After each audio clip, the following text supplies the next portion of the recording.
U.S.-China General Chamber of Commerce. Thanks so much to all of our partners. It's great to be here in Omaha for this incredible event.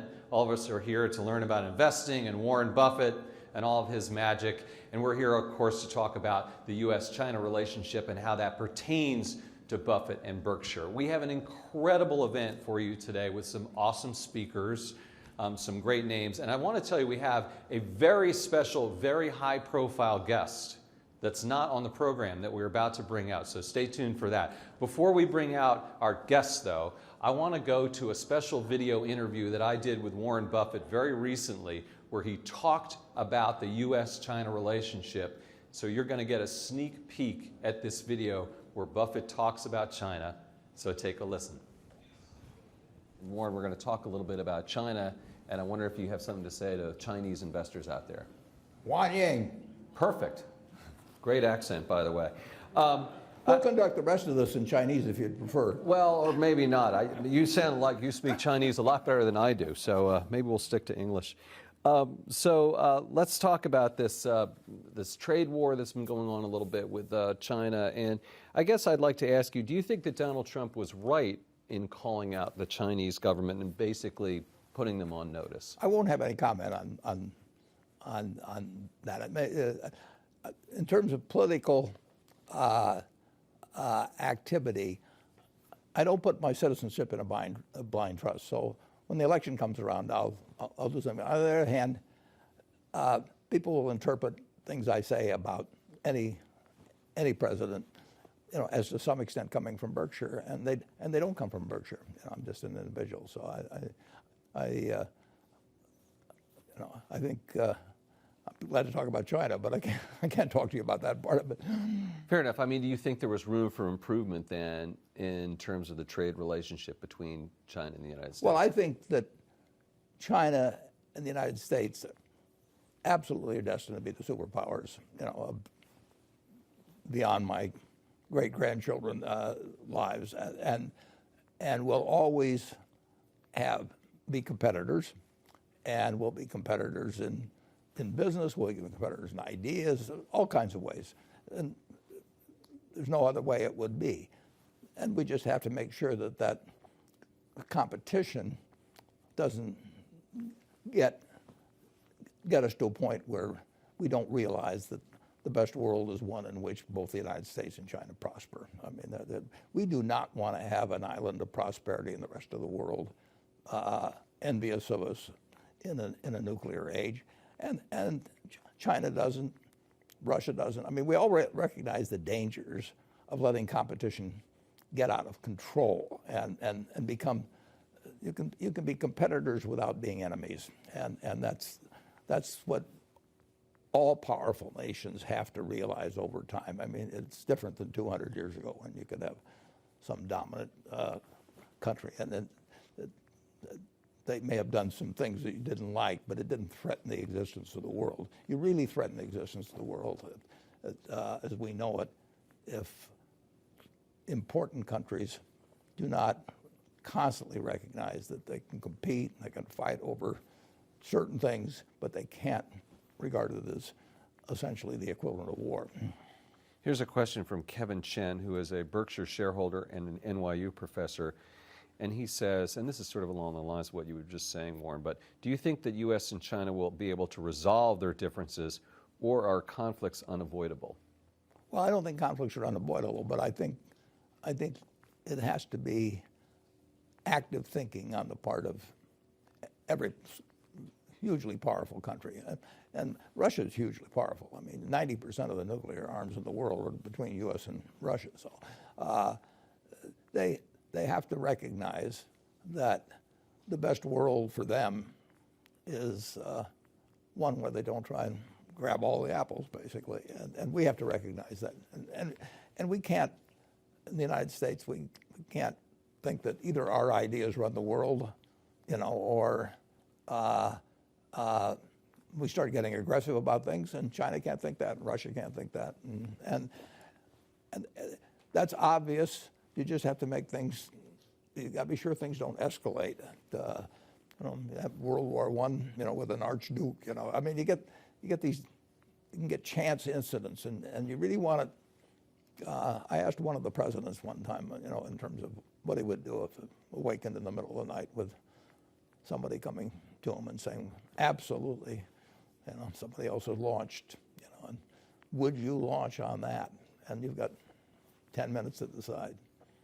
And I wouldn't want to have that responsibility, but you want to make sure you don't get to that point. Right, right.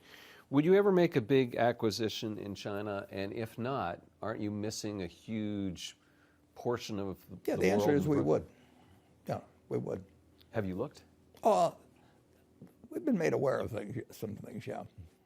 Are you concerned, on the flip side of the coin, are you concerned that the rule of law is different, that the accounting might be opaque? Well, I'd want to be sure I understood the accounting, obviously. Some businesses that'd be easier to do than others. But I know the laws, the customs, the accounting, the people better in the United States than any place else. So there's some small hurdle in many countries to get over, which I can get over. I mean, but I just don't. It's just not as easy as looking at something where I already know the answer, from previous transactions or something of the sort. So it's easier to make a big acquisition in the United States. I have to do more work if I'm looking beyond the borders. But I love the idea of doing it. When we made the acquisition in Israel a dozen years ago, I didn't know what the tax rates were there. I didn't know what corporate law. I suspected that it would all be answered satisfactorily, which it was, but I didn't just automatically know it. It seems like you're more open about doing a deal in China than in previous conversations. I don't think so. It's out there. I'm open. Yeah, Right. we made 2 decent-sized stock acquisitions there, and they worked out fine. Those are? Well, PetroChina and BYD. BYD, yes. Yeah, BYD was Charlie's, but Right. Charlie's Yeah. very well versed on China. Right. But, The U.S. trade deficit has been widening, and of course a lot of that has to do with our trade with China. Is that something that worries you?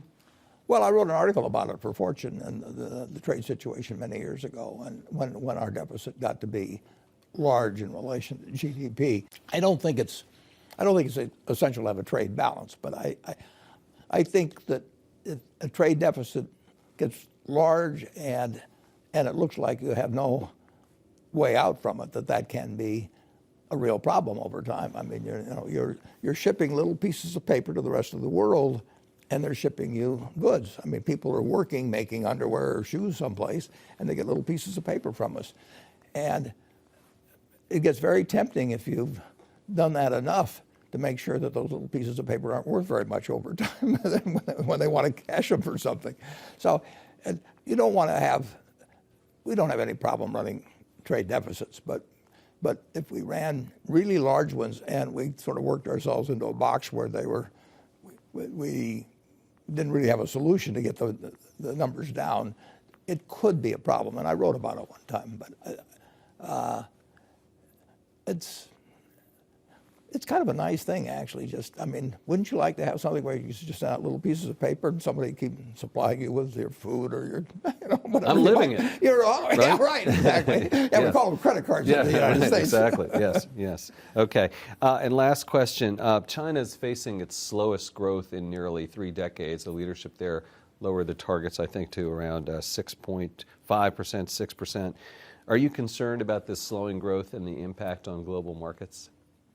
Well, I don't worry about it in terms of global markets. I mean, China's going to grow a lot over time. I mean, when you think of what's happened, well, this is 1949 or whatever, but there's been nothing really like it. I mean, you had 20% of the world's population at that time, perhaps, and it really hadn't remotely achieve their potential. I mean, they had the intellectual capacity, they had a decent soil, all kinds of things. I mean, and what's happened there almost is beyond belief. And that game's not over, but we've had incredible developments in the United States. I mean, real GDP per capita is 6 times what it was the day I was born in the United States. 6 times. And we thought we were a pretty developed country then and everything.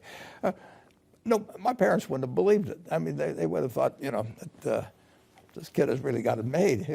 Make more in the United States, and it was true. I mean, we had this tailwind, and China's had a hurricane behind it, in recent decades. In a good way. Absolutely. Because you were comparing it to the tailwind of the hurricane at your back. At their back, and they've found a way of life that is dramatically different than existed for the billion. There was a billion then, maybe a billion, 2 or 3, whatever it is now, and they have changed a country really of size that's, I don't think there's ever been anything like it.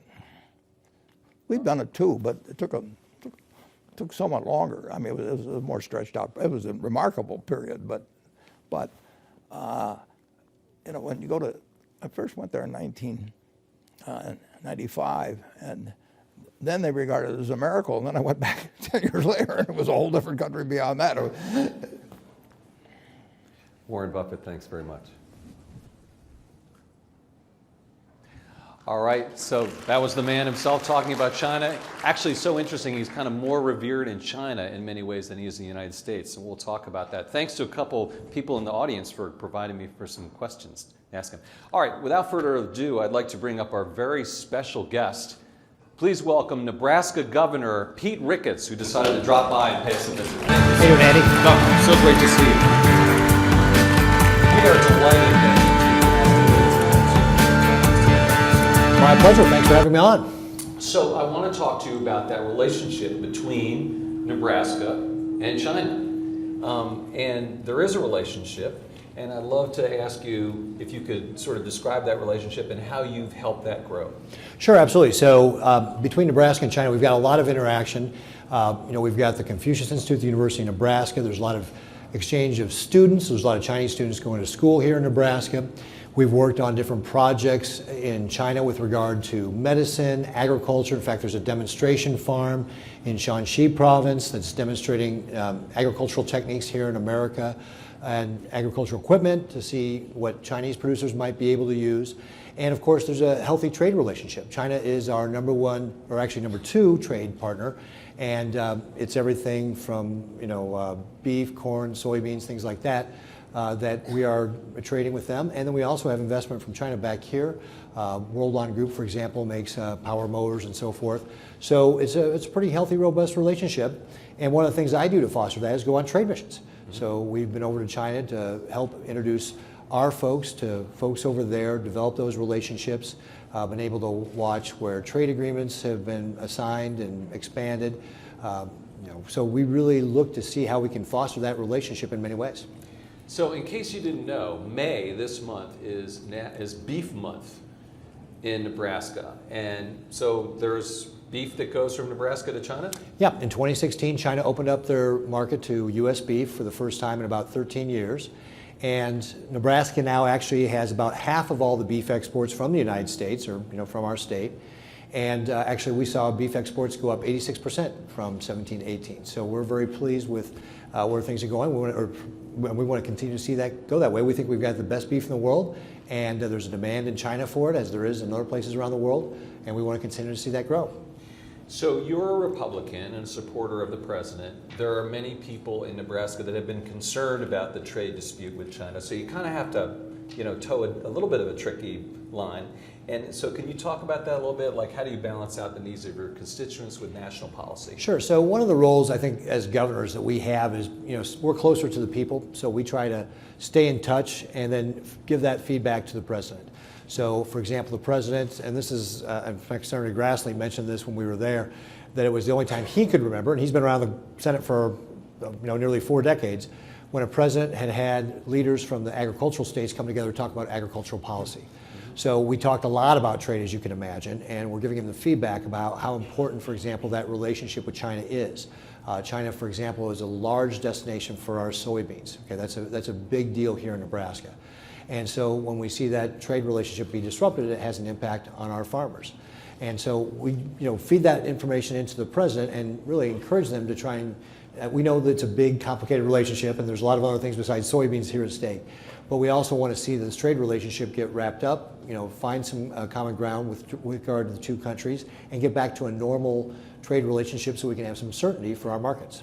And what do you think the prospects are right at this point in terms of solving the trade dispute between the United States and China? Well, that's a little bit above my pay grade. I think you might have some special intel from that. Yeah, no special intel. But it is one of the things, we were actually just at the White House a couple months ago, all the governors were talking about trade and again, expressing the same sort of sentiments about how important trade is to our states and encouraging the president to wrap up this deal. Of course, we want to see USMCA ratified by the Congress. That's an important thing that Congress can take up to help us with trade deals. But we want to see this bilateral relationship get wrapped up as well, and that will really help a lot. So, is that something that is going to be done soon? Well, we certainly hope so. We hope that some of the outstanding issues can be resolved and that we can get this deal done so we can, again, get back to a normal trade relationship. Do you work with governors of other states, not just going to the White House like you said, but just in terms of, say, a relationship with China? Would you meet with governors of Iowa or South Dakota and talk about things like that? Primarily when I'm meeting with other governors, it's really more in relationship to the federal government and their policies. So in the past, for example, we've had a number of governors be able to meet with the vice president and talk about it. When I was at this meeting with the president talking about agriculture, there were other ag governors there. When there's been other issues come up, we've maybe sent a delegation of governors to go to the White House and talk to the vice president or the president about different issues, again, mostly revolving around trade. So a lot of it is really interfacing with our government. When I go overseas, I'm selling Nebraska. You got your own state. Yeah, forget about those other All right. They got, Kim Reynolds has got to go sell Iowa. I'm going to go sell Nebraska. Okay. And that's primarily what I'm there to focus on, is just like, how can I help the people in my state and make connections with folks in China with regard to those trade relationships. All right, say I'm a CEO of a Chinese company. Why should I go to Nebraska? What do I need to know, and why would I come here? Well, part of it depends on what business you're in, but the advantages in Nebraska start with our people. When you hire in Nebraska, you get somebody who's well-educated, got a great work ethic, loyal, customer-oriented, and helps companies succeed. We've got a great central location here, so if you're distributing in the United States and that's what you're looking to do, you can get to 90% of the U.S. population in 2 days by truck. You've got low utility prices, so if you're in manufacturing, that's going to be an input for you that's going to be important because of our public power. We can keep those costs low. And we also have a great regulatory environment. In fact, Forbes says we're the second best regulatory environment. CNBC says we're the second lowest cost state for doing business. So we have a number of advantages there to be able to help it. And frankly, as a small state, if you need to talk to the governor or our head of environmental quality or transportation or agriculture or economic development, you can get to that person right away. And in fact, for example, when I've entertained Chinese CEOs here, that's one of the things I think impresses them, that you can get to talk to the top person. And whereas if you're investing in a state like California, New York, it's probably a little bit tougher. Right. But here in Nebraska, it's very easy to have access to those decision makers. Sounds like his door is open. My door is absolutely open. open. Cell phone number, come on. But okay, yeah. Maybe not. So 402-480-1467. I can't believe. Give me a call. That. Wow. Okay. That's on tape. So let me ask you. Oh, it's ringing already. It's ringing. That it is. So let me ask you to explain to Chinese people, and maybe to me too, about our political divisiveness in the United States. I think people are questioning, from around the world, boy, America sounds like there's a lot of infighting going on. People have different opinions. What is your take on that? How would you explain it? Well, first of all, I would say that you want to have a healthy dialogue in any country with regard to, you don't want everybody always agreeing on the same things, right? You want to have that competition of ideas because that makes everybody's ideas sharper, it makes it stronger. And I think one of the strengths of our system here in the United States is kind of twofold. One is which we try to decentralize power, try to push it closer to the people, and when we're doing that, and this administration absolutely has, you get better results. So if you can leave it up to the states, for example, to craft policies for their people, the things that work in Nebraska may not work in New Jersey and vice versa. So you want states making many of the decisions as possible because you're going to get better results. So to the extent we can do that, we're going to be better off. I think another thing that's important about the United States is the rule of law. That we may have very difficult elections, but at the end of the day, we agree what those rules are, and then we move on. So if one party wins, we may still have divided Congress or whatever, but we all know what the rules are, and we all play by those rules. For example, I've had conversations with friends in Africa, and in some of the elections that have been very close, they said, geez, that close of election would have caused a civil war in our country. So, we do have that rule of law that is the strength of what we do here. So, and while, yes, it is divisive times right now, we got to remember that throughout our history, we've had kind of these cycles of divisiveness, and we've always come together in the long run. So despite the fact that we're at loggerheads on a lot of different things, I think Americans at the end of the day always work for the common good, and while we may not agree on how to get there, we all have that same vision in mind. So you've gone to the White House and talked to President Trump about some of these things. What's it like meeting with President Trump? President Trump is just as you see him in the news media. He is a huge personality. He's very intelligent. He's very fast. I sometimes feel sorry for his staff because he'll say something like, I want this resolved, and he's moved on to the next thing already. So he moves very quick, and he's decisive. He wants to make decisions on these things. And as somebody who has been in the business world myself, I appreciate that because he really brings that kind of business mentality to running things. And I'll give you a quick example. We just recently had the worst flooding in our state's history, and 85% of our counties declared a disaster, 104 cities, and we received our federal disaster declaration in record time, just 2 days. Last time we had asked for this in 2011, it took us a month. Why is that important? Because that allowed us to get about 500 FEMA people on the ground to work with our Nebraskans on getting that federal assistance. And right now, to date, we figured with small business and home damage, we had about $85 million in damage. And between our insurance and FEMA's assistance and low interest loans, we've received about almost $70 million in assistance already. So it really has moved quickly. The federal government has been fantastic to work with. Election's coming up. Do you think the president's going to win re-election? I do. I think that because if you look at what's happened, we've seen tremendous economic growth, and for the first time in a long time, you've seen real wage growth.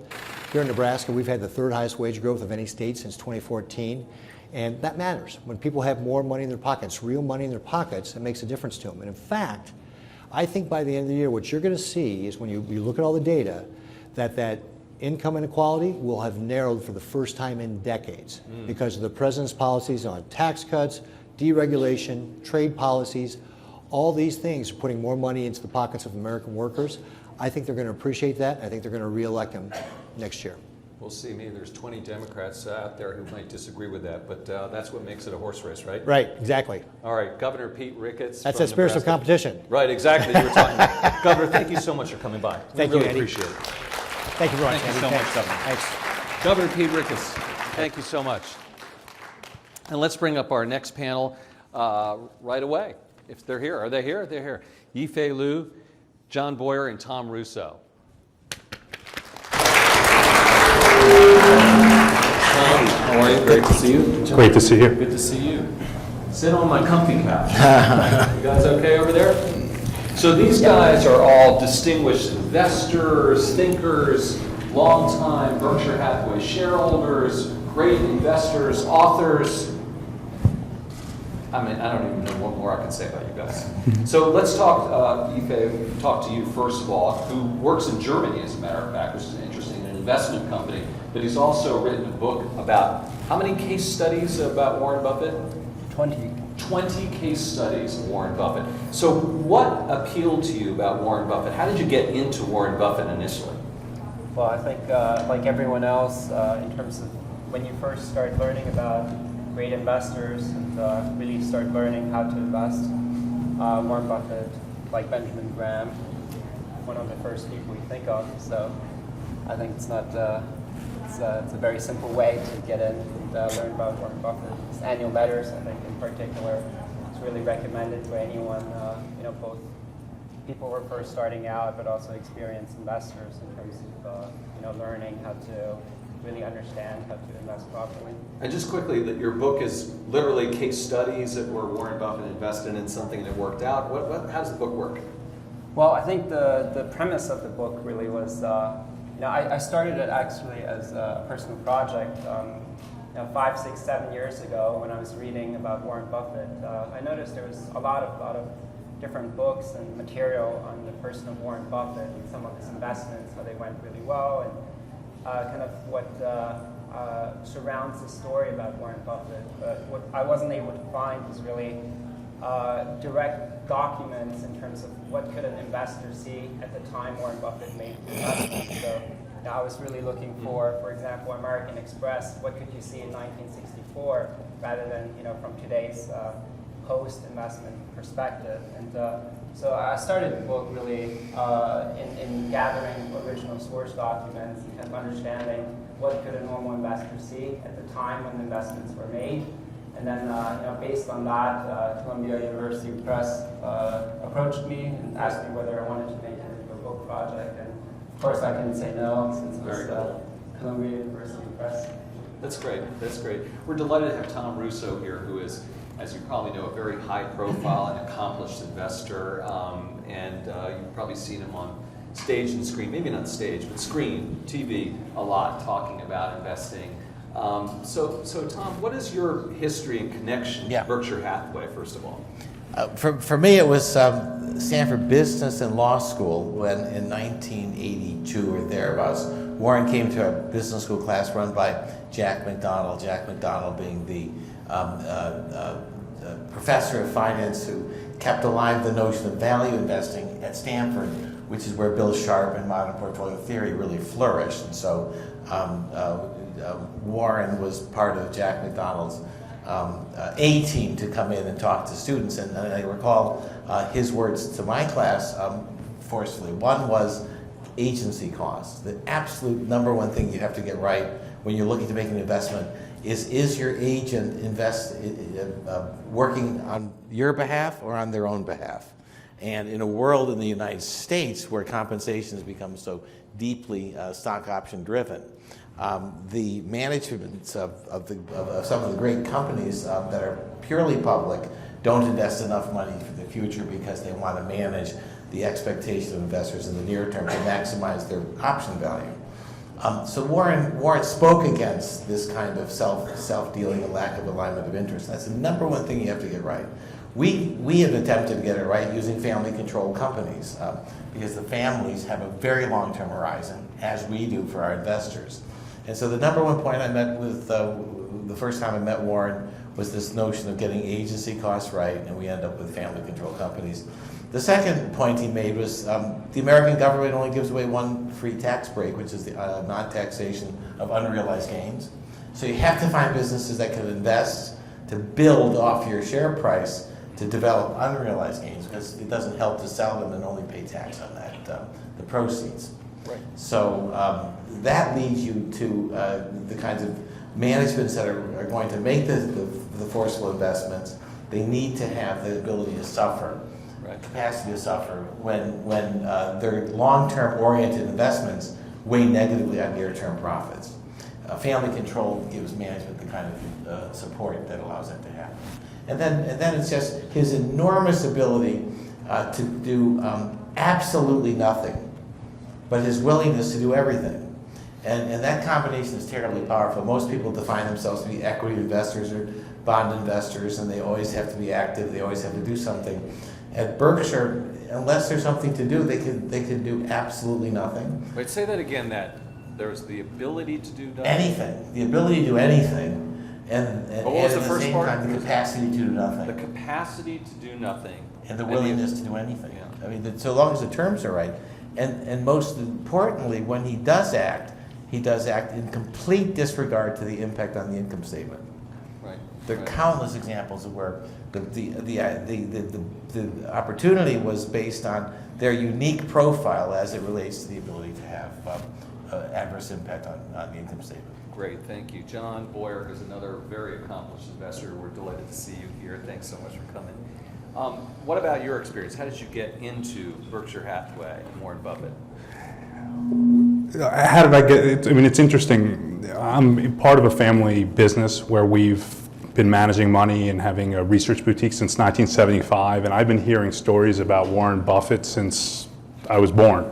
I mean, it's been ingrained in me. Value investing, loosely defined, has been ingrained in me, and in many of the things that Tom mentioned, the family-controlled businesses are, I think, super important for investors to know about. And just to go on more on Tom's point, in terms of Buffett has this advantage that 99% of managers do not have: permanent capital. And the ability to do nothing, not to have to worry about quarterly results to your shareholders or to your investors, gives you an unbelievable advantage. And the important thing individuals can take from that is they have the biggest advantage of anyone else. You don't have to measure yourself against the S&P 500, the NASDAQ, the Russell. You just have to try and make money over time. And I think that's the thing that people should really learn from Warren Buffett. Stop paying attention to the indices. Just try and make great investments. Try not to lose money. Don't make any big mistakes, and just compound. Let the magic of compounding work.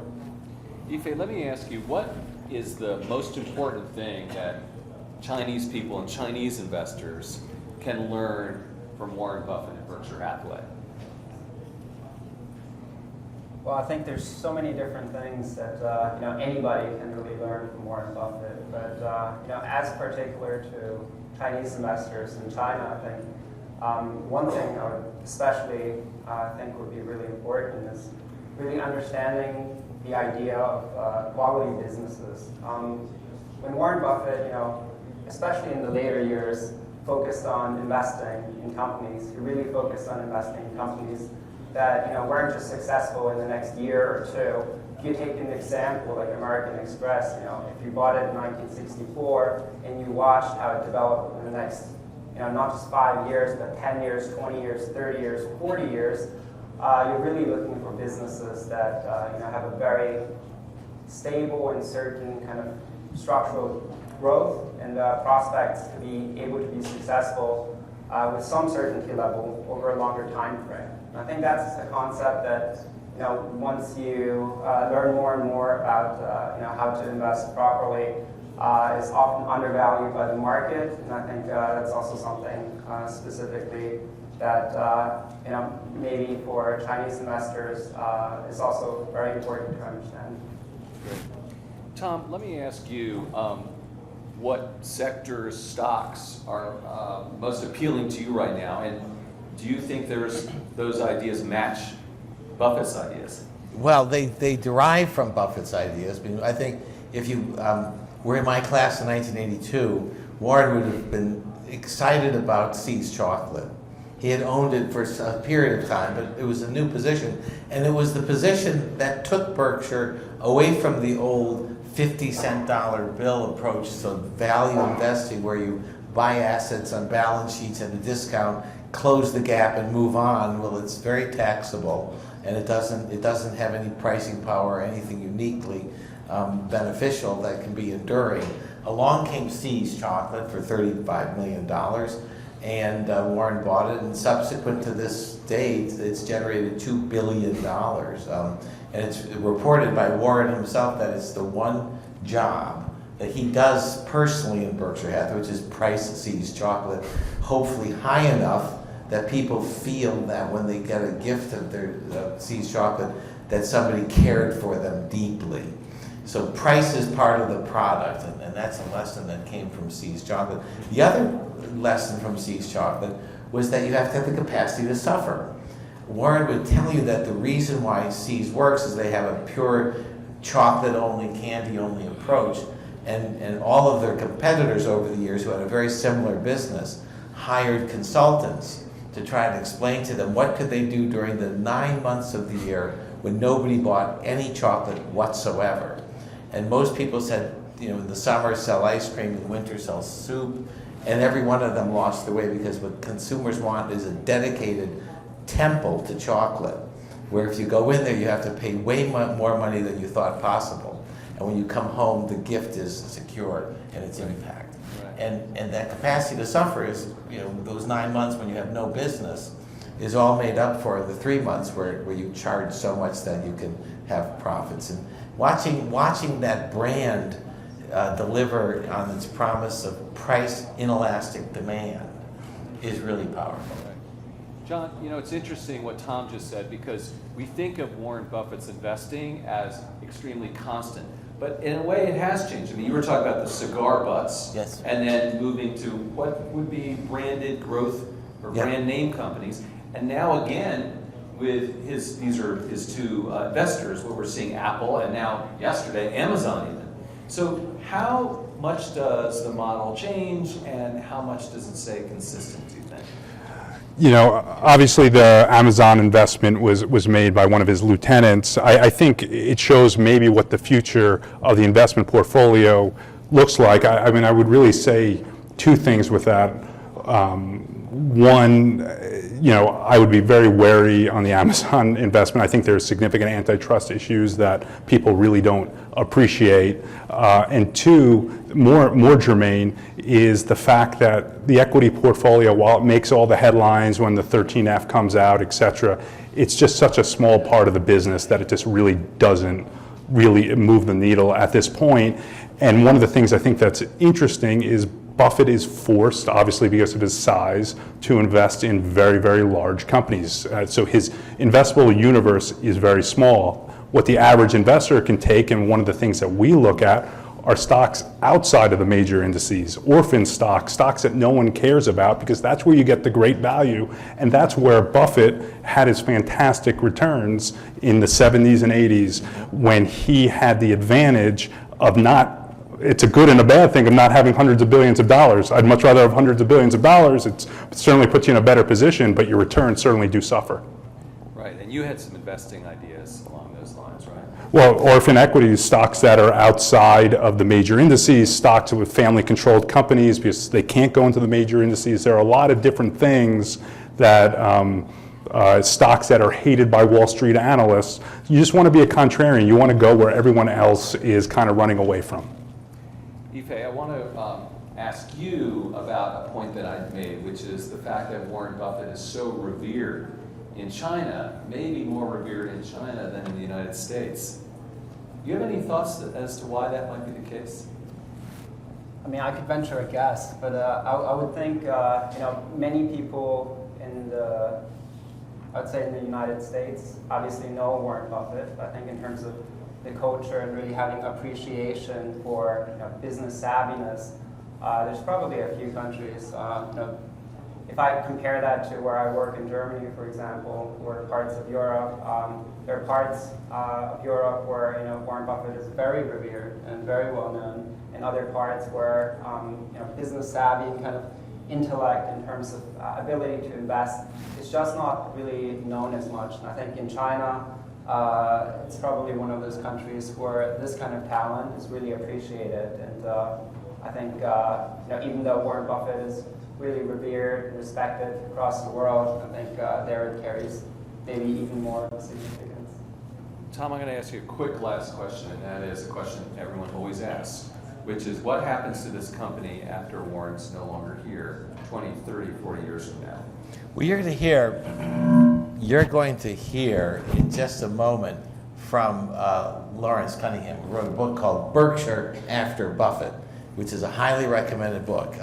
And what that book addresses, which is I think the central, most important point at Berkshire, is the commitment that the company's made when they buy businesses entirely, not to try to change them. Everybody knows that you can sell a business to private equity, but the contract that private equity has with its investors is they want their money back over a fairly narrow, short period of time. If someone wants to preserve the culture and the quality and the character of the business that they've worked their lives to build, there's really only one place where they can sell that business. And that gives Warren the ability to buy better businesses at lower prices, because the great businesses don't want to sell to a private equity firm that will be quickly in charge of destroying what made it great.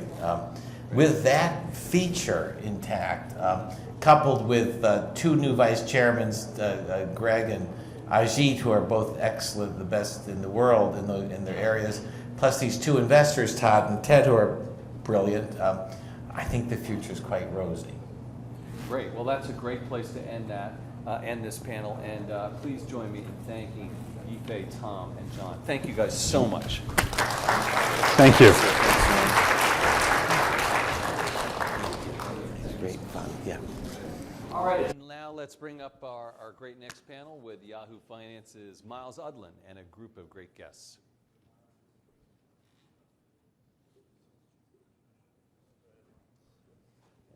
Go ahead. Oops, whoa. There you go. Sorry, I'm falling all over the place here.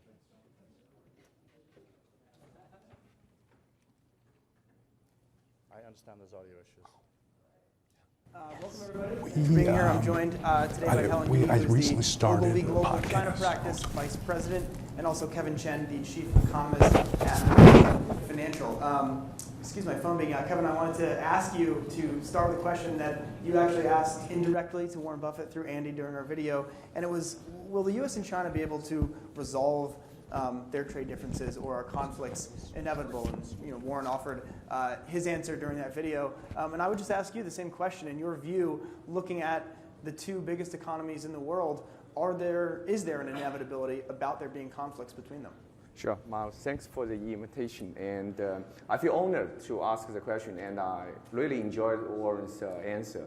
I think what he said is totally correct. You don't have to be enemies just because you're competitors. Mm-hmm. And I think competition actually makes everyone stronger. So I'm actually very positive for the trade outlook.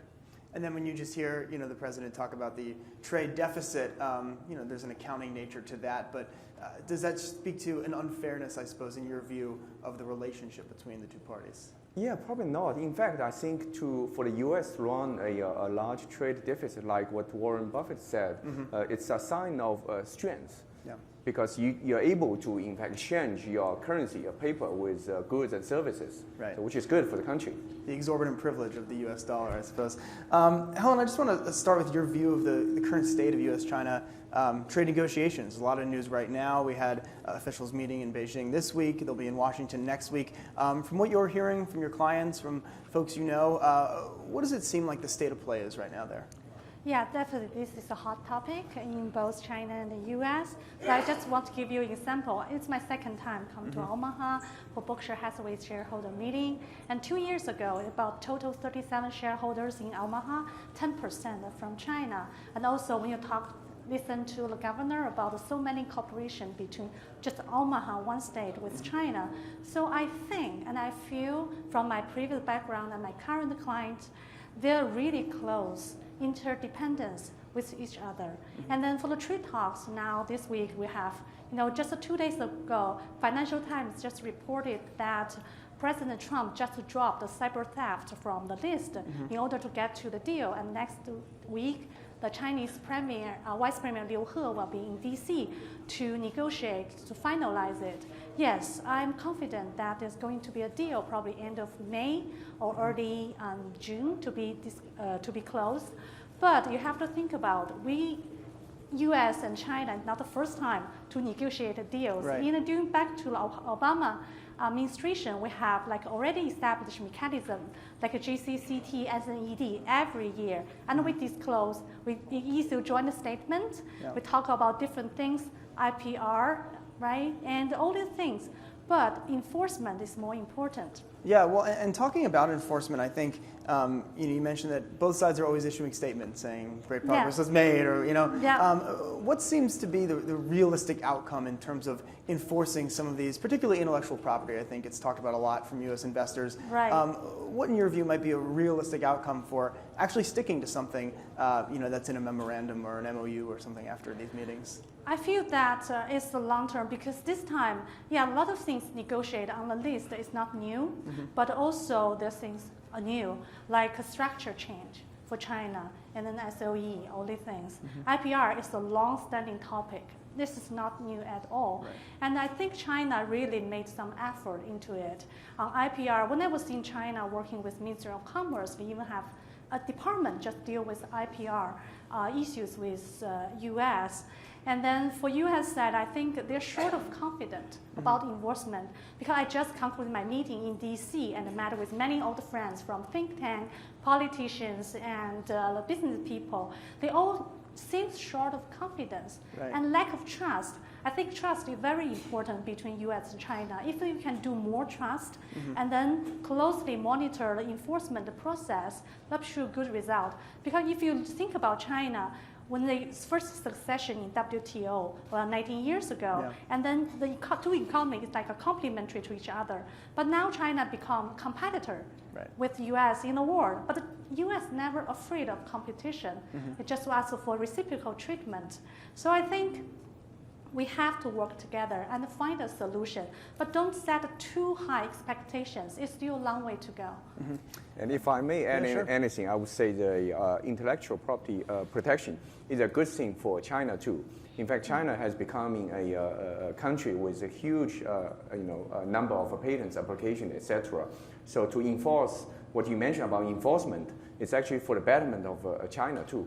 So I would say I would encourage more dialogue in this perspective. And Kevin, when you look at the Chinese economy right now, in terms of overall growth, overall sentiment there, how much do you think that the trade war is affecting the performance that we're seeing, the slowing rate of growth that we're seeing in China, or was that sort of in motion years ago, and that the trade war is kind of a sideshow to that slowing growth story? Sure, yeah. Structurally, I think China has arrived at a certain level of prosperity that you can't really expect China to grow double digits anymore. Mm-hmm. I think the growth rate has to decline anyway, and I would say better quality of growth would be better than just a higher number. So for environmental protection, for all the other criteria, I think it's better to have a lower growth rate but higher quality growth rate in China. So for the negotiation, I think it's a good point too. And do you think that the current program right now, I mean, it's begun several years ago, trying to orient the Chinese economy more around consumers. Do you think that program is still kind of on the right track? And do you think there's a possibility here, as so many economists discuss, of a soft landing in China as they come down from this pace of growth? Sure. The key word in China is about reform, about transformation, right? Reform is always, it's not pain-free. There's always a lot of pain to, when you try to reform a country from more export-oriented, manufacturer-based economy toward a more service, consumption-based economy, which is not easy. And that's what China is doing. And I think eventually it will move toward more consumer-driven economy, more like the U.S. or the more, OECD countries. Yeah. Helen, obviously the topic of our discussion is the U.S.-China trade war, but in your discussions with your clients, whether they're based in China or here in the U.S., is the trade war the top of mind concern, or is there something else when you look at the business climate in China that people are more interested in or more excited about? Because I think in the press we certainly talk a lot about the trade fight, but I'm not sure if that is exactly capturing the reality of the business community there. Of course, it's a concern for the U.S. For some of my U.S. clients, they're thinking about the supply chain, tariff, all the things. But you have to see one thing is China is the only country have the food supply chain around the world, and there's no next China. So unless you spend years to build a whole region to be a next China, so U.S. companies cannot really move the supply from China. And also because of recently the law change on the foreign investment, so there's a lot of industries we can cooperate together, like education, healthcare, financial service. Yes, actually my U.S. clients are very interested, still want to continue investing in China, and Chinese clients the same. They want to have the reciprocal treatment in U.S. as well. They want to expand the business here, but they do concern because like CFIA review and some of the cooperation on the academic cooperation, they do have concern, but they are waiting. They are quite optimistic for the future, and they're brave. They want to expand the business in U.S. continuously. Yeah. And then just quickly, if I could get a prediction from you perhaps, how do you think that this current conflict ends? How do you think there's a resolution where you could feasibly go back, Trump can feasibly come back here and say, you know what, it's over. We finally have figured this out. What sort of agreement might that look like to you?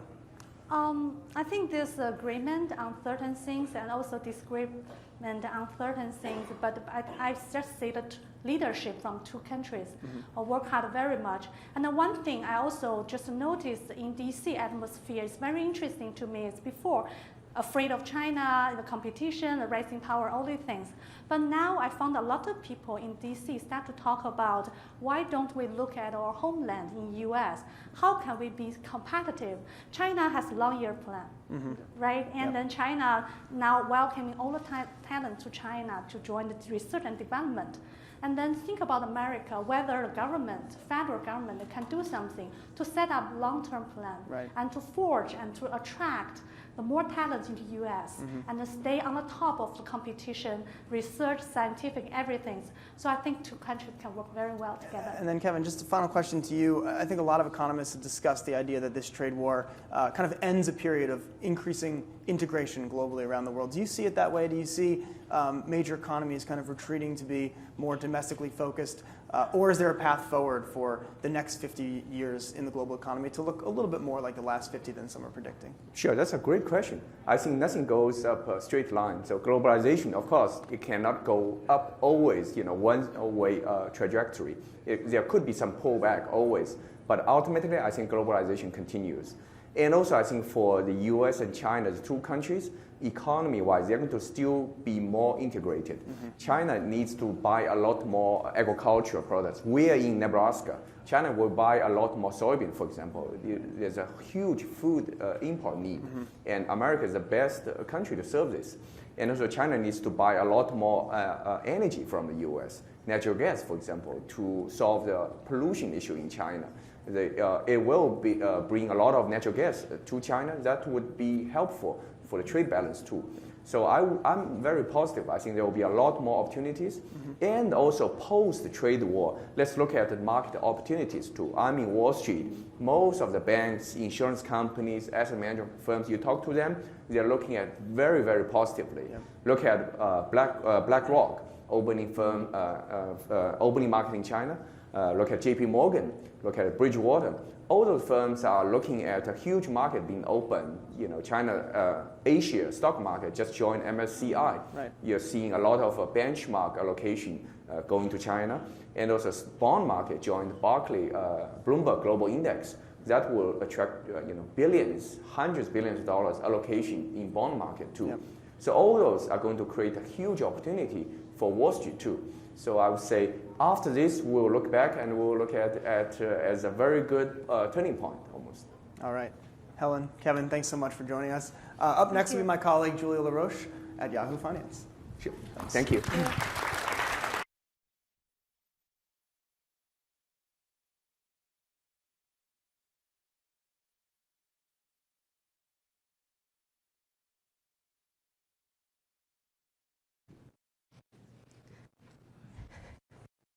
All right, thank you all.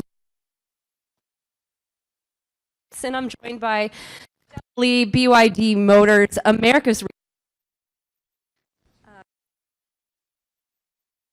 been one of the more successful partnerships when it comes to US and China. Why do you think that is?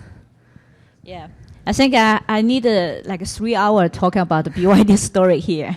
But the BYD is a private owned but a publicly traded company in Hong Kong. So the company operates with a very high standard of transparency.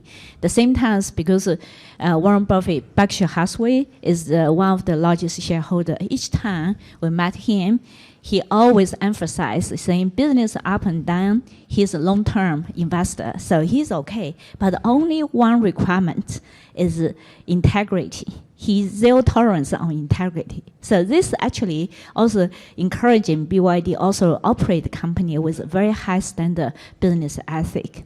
So by this way, with 10% of BYD employee, they are R&D engineers. So we generate a lot of R&D, a lot of technology here. So we came to US 8 years ago, and then till today we invest more than $350 million US dollar. But in the past 5 years, actually we grow our people from less than 40 to close to 1,000. Among this 1,000, 750 are like organized employees, so by smart. So BYD is really demonstrate very good partner to work with like a U.S. Community and also all the U.S. leaders in all levels. That's right. Well, BYD Motors is really well known in China. It's still not quite as well known in the U.S., but I know you all have, if you mentioned just now, 750 employees. You hit your 300-mile milestone when it comes to buses. What is next when it comes to your expansion efforts here in the U.S. and then in the region broadly? Yeah. So, but one thing from the industry I want you to know, BYD is the largest electric bus manufacturer in the world, also in the U.S. And now BYD will be the largest electric truck manufacturer in U.S. And very soon, we're going to start introduce BYD Sky Rail, Sky Shuttle in U.S. So BYD more focus on fleet. So then you will see BYD is maybe quite popular, famous in the industry, but not in consumer. Maybe someday, but in the consumer, the whole world, in globally, we're the largest electric company in the world. So we're more popular in other country. Maybe come here, very soon you will see this one here. Now, I know you all are big in California, here in the States. Where else, though, are you finding opportunities within the U.S. To expand your fleet of electric buses? Yes, I think electric buses we will stick to California. But if you know BYD's products, we have solar panel, we have battery storage, we have electric forklift, and we have electric trucks. We have the Sky Rail, Sky Shuttles. So we do have any internal plan in next 10 years, our expansion in other states, in our city, to invest for the electric forklift and also electric trucks. Maybe some days will be the Sky Shuttle, Sky Rail. So Berkshire Hathaway invested in BYD Motors back in 2008. I think they put in just around $230 million US. Of course, that investment's really paid off. I think it's worth north of $2 billion. We're here at the annual meeting, and you were here last year. What do you get out of coming here, Stella? What do you learn from this experience? So I think we learned one thing is how, like an investor, they use the value investment, the culture, and also Berkshire Hathaway culture. For example, tonight is Charlie Munger's private dinner. In every year at the dinner, he always mention is what's the Berkshire Hathaway culture. I think this culture is very similar with BYD cultures. We treasure long-term investment. We treasure long-term business operation. Then we put a lot of emphasis on value for people, for technology. Then I think that's the key engine. So BYD will continue growth in next 20 years to 30 years. In our eyes, we want to build BYD as a 100 years old company. We want to really demonstrate all the technology to change the world, to bring all the electrify, to solve the maybe city problem with electrify our transportation and maybe help for climate change. Well, Stella That's Lee, our dreams. Stella Lee, president of BYD Motors. Thank you so much for your time. And my colleague Andy Serwer will take it away with the next panel. Thank you so much. Thank you. Let's build our dreams together. Thank you.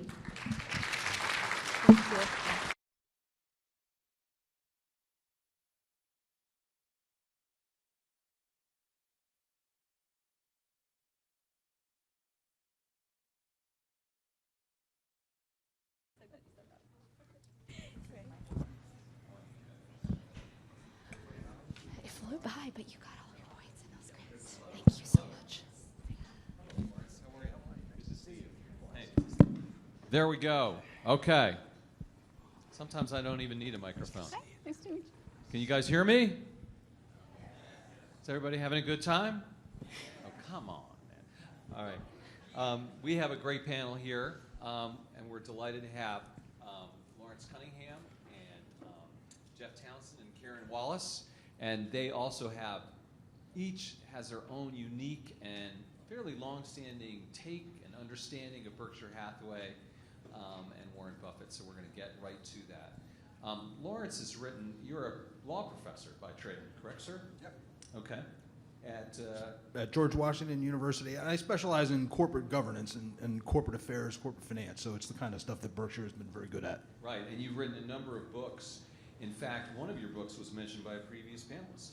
Did you know that? I'm forever indebted to Tom Russo for boosting the book Berkshire Beyond Buffett. That was a fun book, and it's all about the future of Berkshire Hathaway during the remaining leadership of Warren, and then as he's succeeded by Greg Abel and others. It's an amazingly talented group of people. Everyone thinks that Warren's a one-man show at Berkshire, but that book demonstrates that there are hundreds of supremely talented people that he's trained, groomed, and brought along. So you really feel confident about Berkshire Hathaway after Warren Buffett's?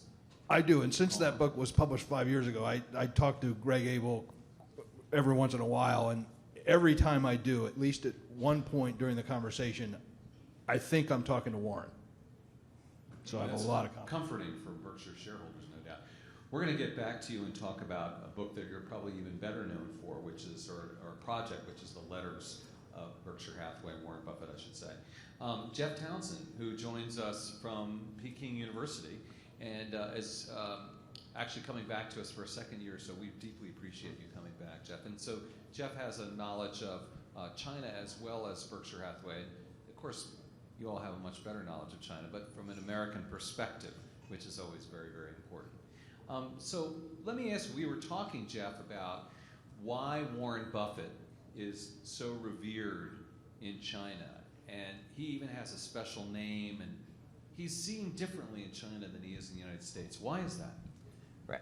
I'll give you a little bit of the Weiguo foreign professor, where I have 1 foot in China but 1 foot in the West. So I'm sort of halfway. You walk into a Walmart and they'll have a Duracell display with all the batteries, and it'll have Warren Buffett's picture as the display. You go to a Dairy Queen, you may well see the whole side of the Dairy Queen with his picture.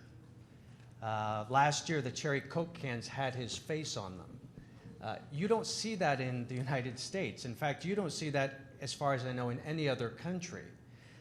He has a unique presence, not just with the business community, but with everybody almost, that is really astounding. And I think you do see it here at the annual meeting. You see a huge contingent of people coming from China to this meeting. You don't see any other country that has that sort of phenomenon.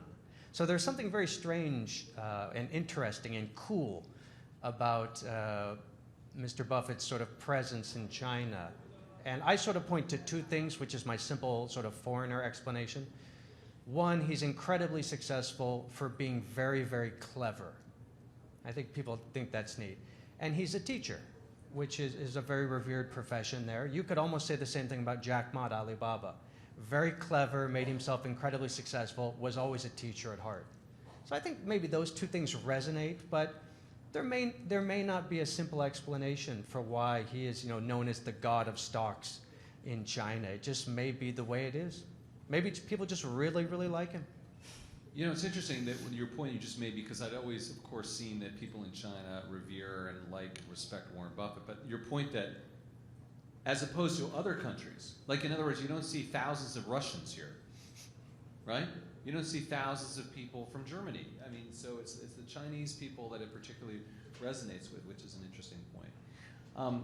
So Karen works for Morningstar, which is a very interesting company in Chicago, and you worked there for a while, and you were explaining to me that the sort of thinking of Morningstar is kind of aligned with Warren Buffett's thinking. Can you explain that to us? Well, I think Warren Buffett as a teacher, he's sort of famous for these aphorisms, these these sort of pithy little statements like, life is like a snowball. You just need the wet snow and the long hill. And it's things like that that just kind of make what he does look so easy, but it's not easy. The hard part is finding, the wet snow, which is like it's a profitable company that has an economic moat around it, that will remain profitable. I mean, that takes a special eye for, to pick a company like that can sort of, its returns on invested capital will be higher than its cost of capital for an extended period of time, and he's very good at finding things like that. But the long hill, that's something that we all have. We have a long time horizon, and I think human beings can't always conceive of what exponential growth looks like, but that's what Berkshire, that's how that wealth became. It was, he took those cash flows from these profitable companies and reinvested it back in the business, and it's just compounded wealth. And I think that's something that we could all sort of learn from, sort of his focus on quality, his perseverance, and his not being scared of sort of quarterly numbers or market action, just holding on for the long haul. Great. And she has an article which is very interesting about Warren Buffett and some stocks, but we'll get back to that in a second, so hold that thought. coming up. So Lawrence, back to your other book, which is the essays of Warren Buffett that you've collected over the years. Tell us about that and why that's so exciting to you.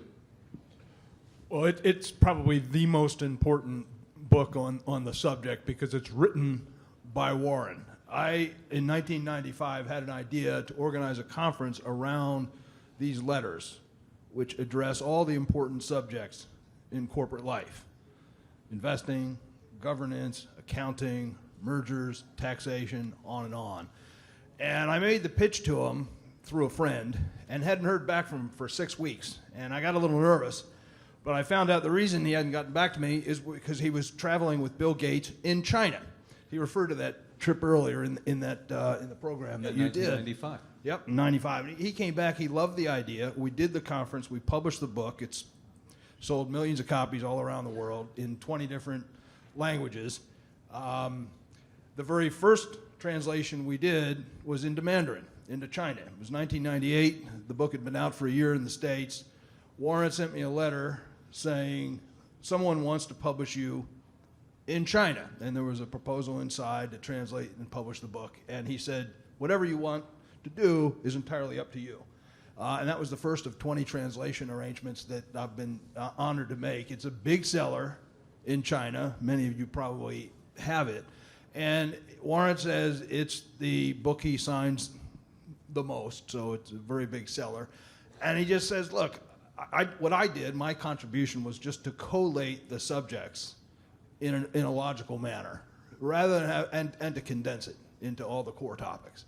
So rather than having to plow through 52 years or whatever it's been of a lot of redundant stuff that whose value evaporates with time, you've got a complete compendium of the works. We do update it every 5 years. So how do you update it every 5 years in the printed version, right? Yeah, that was the idea, and he told me that when I first had, I was just going to do a conference. He encouraged me to do the book, and then he told me that you could probably update this every 5 years, and that's what we've done. Not on a schedule, but when we think that enough has changed and there's enough new content to warrant it from the reader's point of view. And those get translated into the other 20 languages around the world in a more erratic basis, but they're generally kept up to date.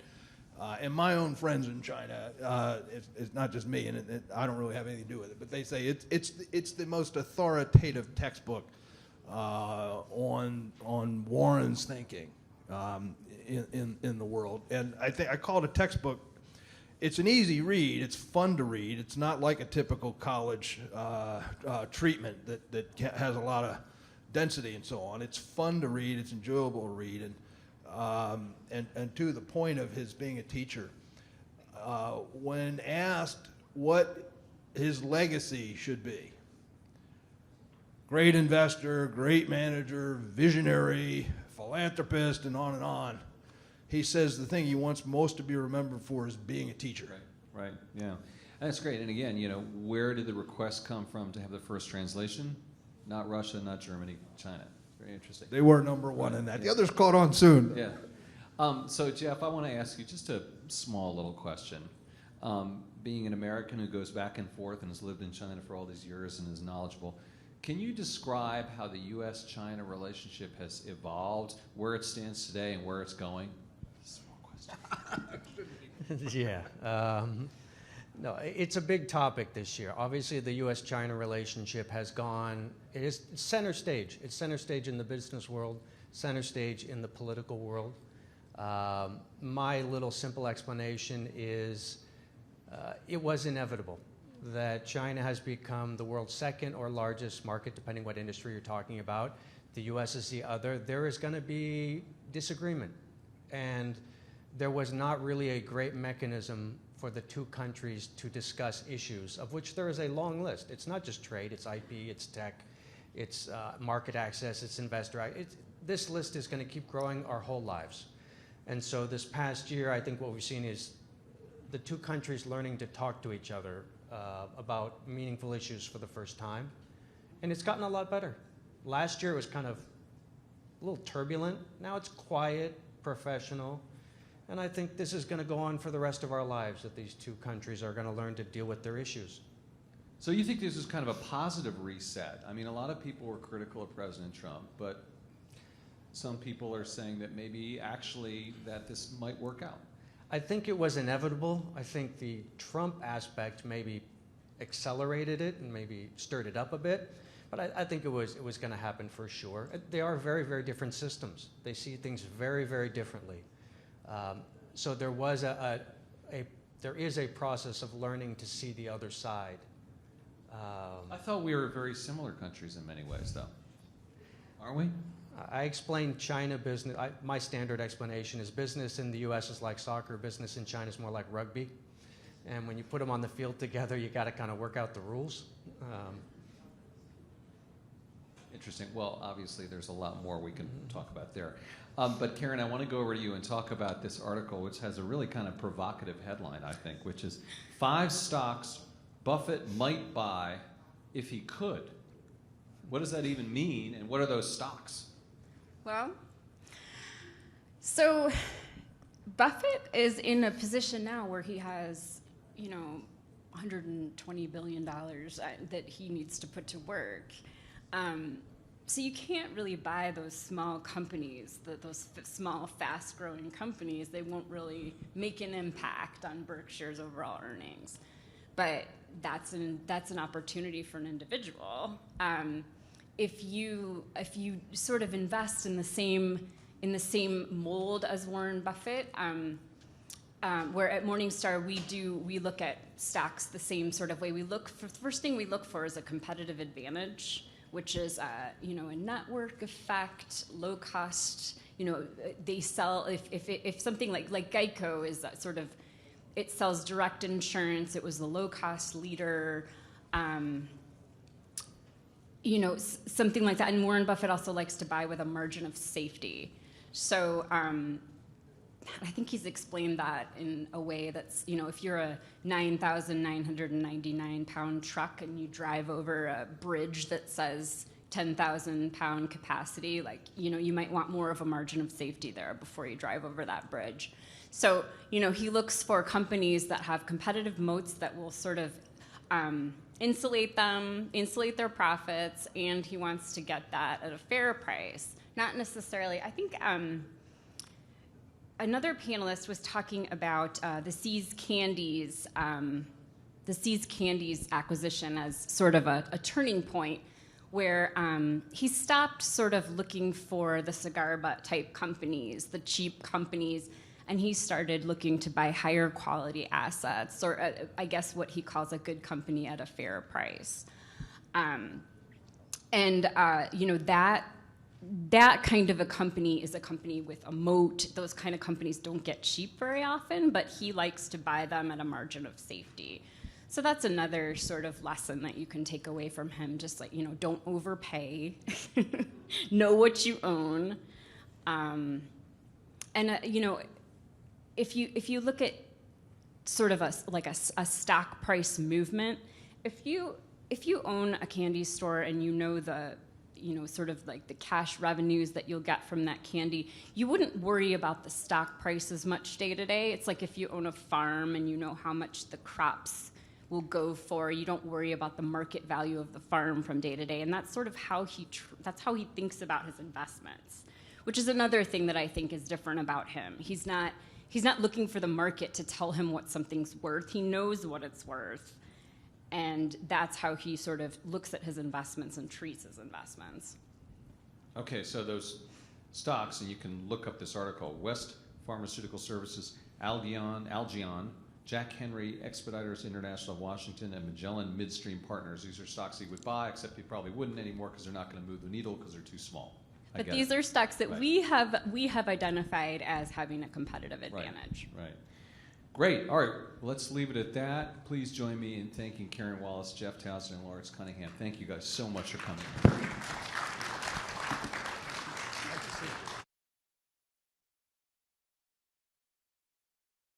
Now please join me in welcoming Yahoo Finance's Julia LaRoche with her special guest. Julia. Thank you so much, Andy.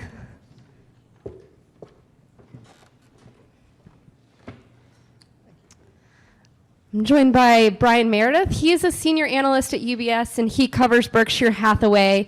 And we're going to talk about Berkshire after Buffett. That seems to be a big theme of the day.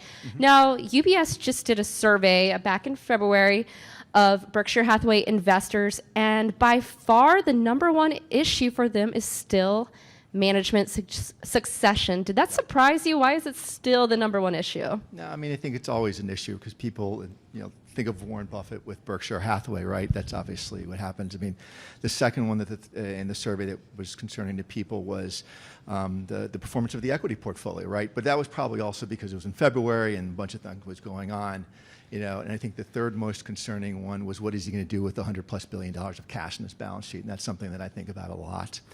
But post-Buffett, I mean, I think a lot of the panelists have talked about it here. I think Berkshire is still a phenomenal company, right?